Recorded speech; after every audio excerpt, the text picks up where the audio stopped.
इधर एक और बड़ी अपडेट है। Special DG law and order Prashant Kumar आवास से अपने निकले हैं और पुलिस मुख्यालय के लिए रवाना हुए हैं। Special DG law and order Prashant Kumar, आपको याद होगा जिस दिन असद का एनकाउंटर हुआ उस दिन प्रेस कॉन्फ्रेंस लखनऊ में उन्होंने की एसटीएफ चीफ अमिताभ यश के साथ, और अभी वो अपने आवास से निकले हैं और रवाना हुए हैं पुलिस मुख्यालय के लिए। दोपहर में 3 बजे उत्तर प्रदेश पुलिस इस सारी घटना पर प्रेस कॉन्फ्रेंस करेगी, लेकिन अभी अपने आवास से निकले हैं पुलिस मुख्यालय के लिए special DG law and order Prashant Kumar. ये हो गया। मैंने भी टीवी पर देखा और मैं डिबेट देख रहा था आप ही लोगों के चैनल पर। एक पैनलिस्ट ने ये भी सवाल खड़ा किया, क्या अतीक अहमद कोई राज विपक्ष का खोलने वाला था, समाजवादी पार्टी का? अब जांच के दायरे में है कि उसके मौत क्यों और कैसे हुआ है।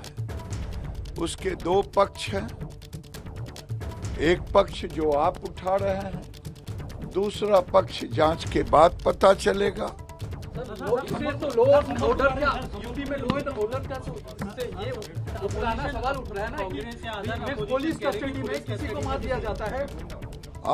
आप उड़ीसा में हो ना? उड़ीसा में है ना? आज से कुछ ही महीना पहले ना यहाँ मिनिस्टर को गोली मार दी गई थी ना।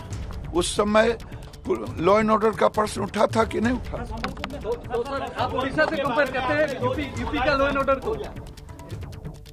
केंद्रीय मंत्री गिरिराज सिंह कह रहे हैं कि एक पैनलिस्ट की बात टीवी की चर्चा में उन्होंने सुनी। पैनलिस्ट ये कह रहे थे कि कौन सा राज विपक्ष का रखने वाला था अतीक पुलिस के सामने, जिसकी वजह से और उसके पहले उसकी हत्या की गई। ये जांच का विषय। दूसरा विषय यह है उत्तर प्रदेश में लॉ एंड ऑर्डर का, तो दोनों बातें उन्होंने कह दी। उड़ीसा में मंत्री की हत्या का उन्होंने जिक्र किया और इस तरीके से सवालों के जवाब देकर वो निकल गए। इधर तो ये तमाम अपडेट्स लगातार आ रही हैं, लगातार प्रतिक्रियाएं मिल रही हैं। प्रियंका गांधी वाड्रा जो कि यूपी की प्रभारी हैं कांग्रेस पार्टी की, वो क्या ट्वीट करती हैं ये देखिए आप। उनके ट्वीट का कंटेंट हम आपकी स्क्रीन पर दिख रहे हैं। उन्होंने भी हत्या पर सवाल उठाए हैं। वो लिखती है, हमारे देश का कानून संविधान में लिखा गया है, ये कानून सर्वोपरि है। अपराधियों को कड़ी से कड़ी सजा मिलनी चाहिए, मगर देश के कानून के तहत मिलनी चाहिए।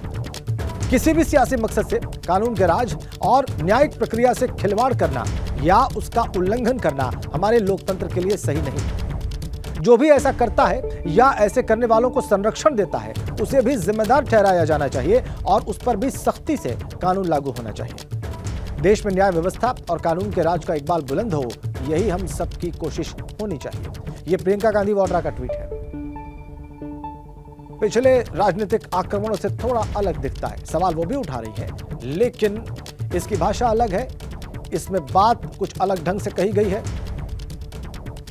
वो सियासी मकसद से कानून के राज और न्यायिक प्रक्रिया से खिलवाड़ पर प्रश्न उठा रही हैं और कह रही हैं कि ऐसा होना सही नहीं है लोकतंत्र के लिए, और जो भी ऐसा करता है या ऐसा करने वालों को संरक्षण देता है, उसे भी जिम्मेदार ठहराया जाना चाहिए।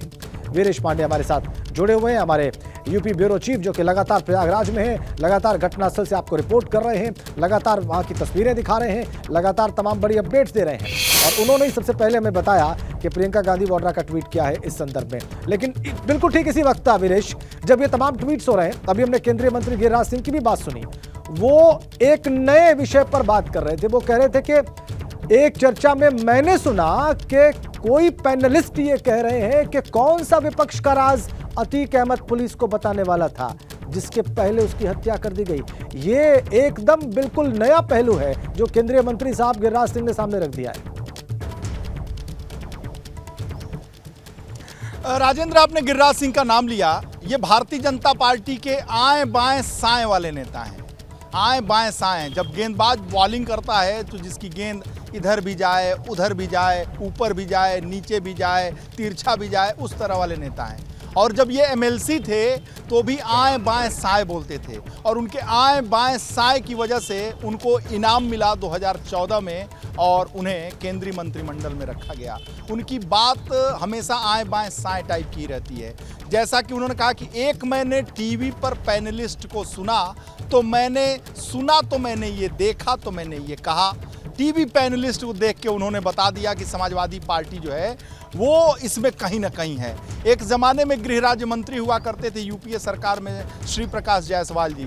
जब हम लोग होम मिनिस्ट्री में उनकी बाइट लेने जाते थे तो उनसे कहते थे कि कोई ये घटना हो गई, तो कहते थे कौन घटना हो गई, तो हम लोग कहते थे कि ये घटना हो गई है वहाँ पे, तो कुछ बोल दीजिए। तो प्रेशर रहता था चैनल्स का कि भाई होम मिनिस्टर का बाइट तो लेके आओ। तो होम मिनिस्टर की बाइट नहीं मिले लेकिन केंद्रीय गृह राज्य मंत्री के मिल जाए तो हम लोगों का रोजी रोटी चलता रहे अपना, और चैनल भी चलता रहे, उसका भी पेट भरता रहे। तो हम लोग कहते थे, तो वो कहते थे कि जैसा कि आपने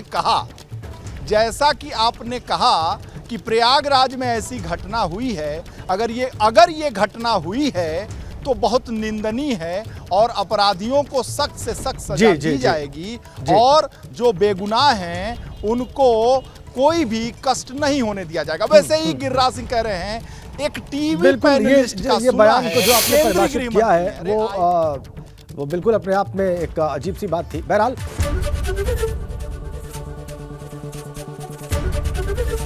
एबीपी गंगा, खबर आपकी, जुबान आपकी।